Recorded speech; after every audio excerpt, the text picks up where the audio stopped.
जोहार इंगे अजय कुमार और आपे तो पे हक दरबार यूट्यूब चैनल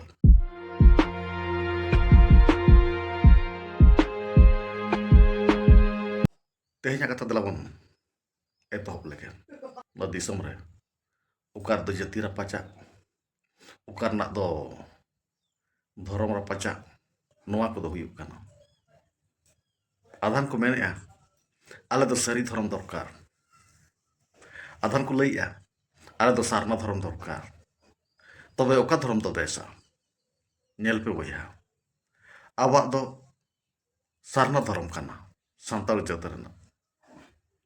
आर सरी धर्म दो बांग काना नोआ खातिर मेना पंडित गुरु गमके ओका जो ओल काते बगी हटो का दोय अब तो सारना धर्म काना बन सारना धर्म हड़ काना बन ओना के पाले सरिया चेदा से जखन धर्म लगित ते उन जख के उयहर किया अकय तिकिन पिलचु हड़ाम पिलचु बुढ़ी जखन धर्म लगित तिकिन उयहर किया उन जख जे आयरिन हन को हपन को मेता को ताहें तो बाबू आपे धर्म लगित ते खान दो धर्म युतुम ते मिटन सार तेरांग मेमा ओना सार तेरांग लेत दो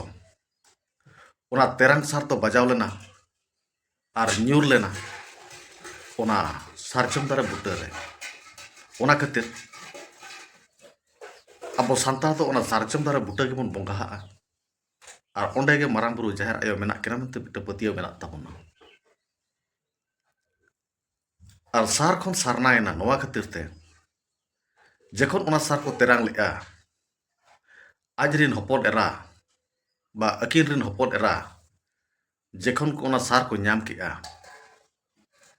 उनजो को कुपली कान दो सकाम हज ऑक्तो रे ओकारे चेदम नाम किया ने चेद ते ना सारना ओना खातिर ते पाले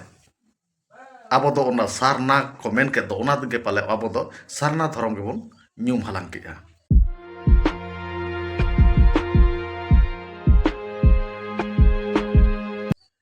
इन्या बुझावते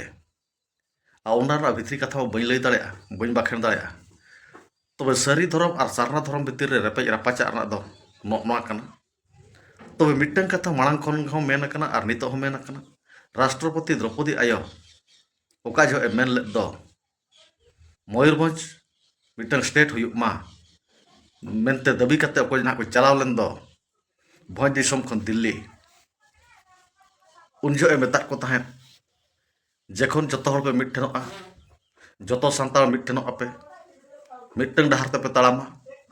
तबे खान तो भोज दिसम एम रुड़ा पेया जा मांग ताहें काना और नितो हो ताहेना तो ओरा लेखा के इन्या पाले उयहर सरी धर्म और सारना धर्म भितर रेपेज रापाचा कते रहो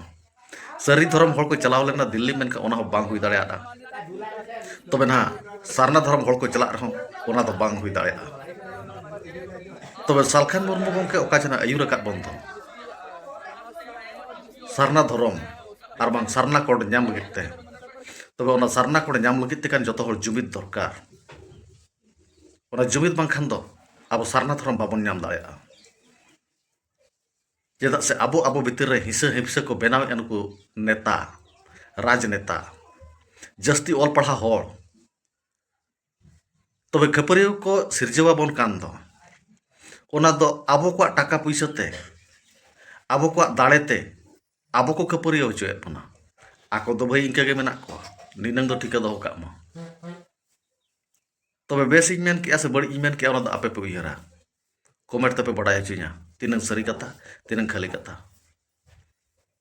तबे सालखान मुर्मू तकिन अकिना कथा इदी कते नोआ दो पाले सरी गिया और द्रौपदी आयो हो राष्ट्रपति उनी हो पाले ओना गे मेन ले आय जतो हर जुमिदो पे एडेना केटेज ताहेना नो आपया दलो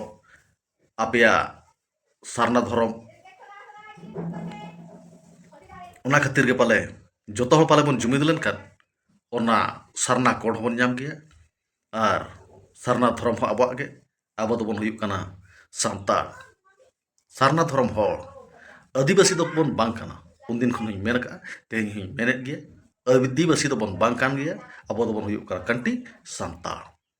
ताहे जोहार के, ᱧᱟᱯᱟᱢ ᱟᱵᱚᱱ ᱟᱨᱦᱚᱸ ᱫᱚᱥᱟᱨ ᱵᱷᱤᱰᱤᱭᱳ ᱨᱮ।